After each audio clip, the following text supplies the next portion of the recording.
friends, welcome back. I'm Ashley Morris, owner and lead tutor of amtutors.com, where we specialize in virtual math tutoring for middle school and high school math students. And in today's video, we're going to talk about decimals, place value, and comparing them.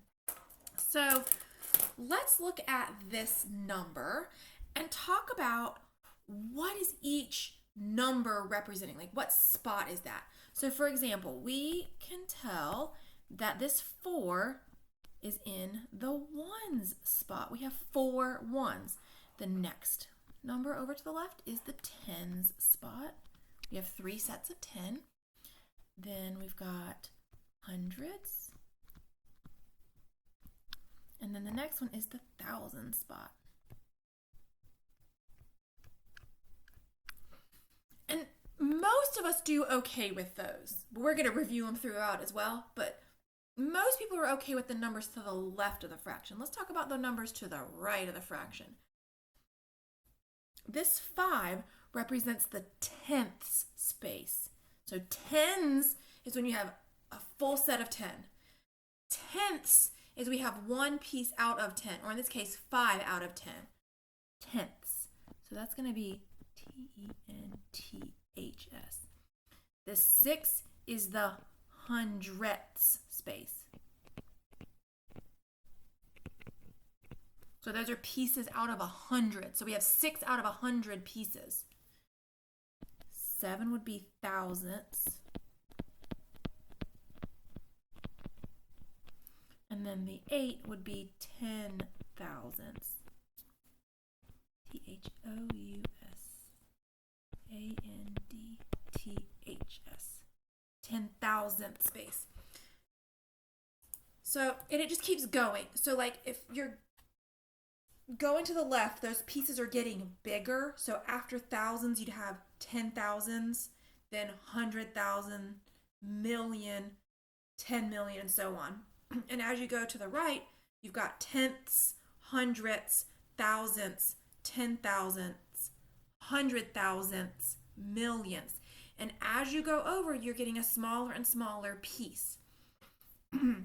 So use the number 467.895, and we're going to find each piece. So we're going to do the tens. So what number is in the tens place? That would be a 6. What number is in the hundredths place? So tenths, hundredths. So that's going to be a 9. What number is in the ones place? That's going to be the 7. So now let's do the next 3 on our own. So pause it and you try. So the tenths is one number to the right of the decimal. So that's 8. 100 is tens and then hundreds. Well, ones, tens, and hundreds. So that's going to be 4. And then thousandths, tenths, hundredths, thousandths. So that would be the 5.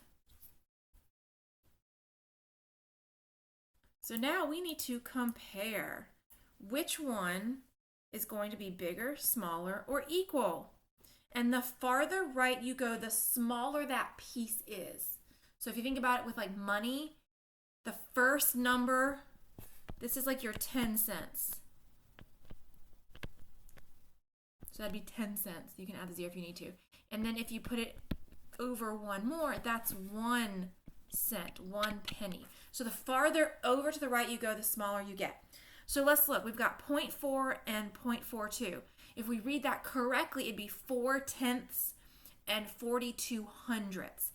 And this one's kind of tricky because they both have that 4 and then there's nothing after this, the 1 4. You can put a 0 there if you don't have anything.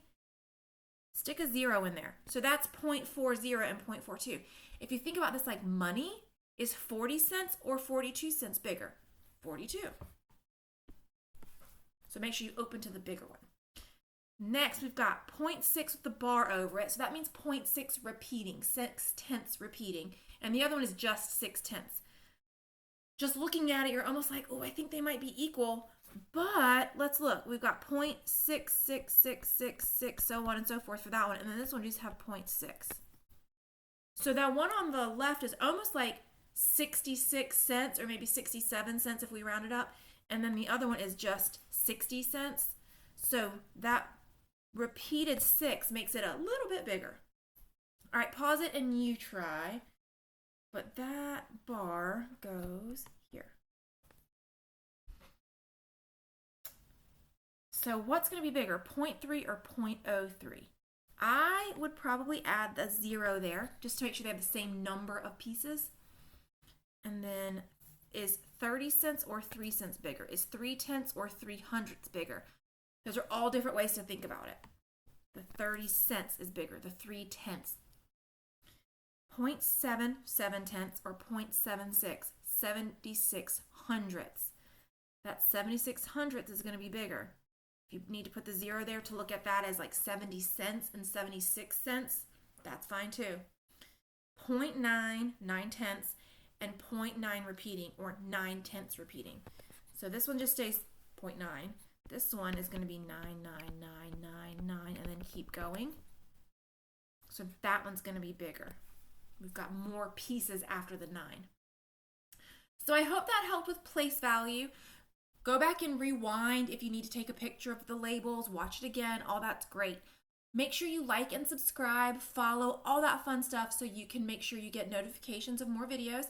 If you have questions or want me to make a video about something else, please let me know. If you need more practice, there's always a worksheet linked in the description. So if you need more practice, you can go to that link and get the worksheet. And we hope to see you back soon. Have a great day.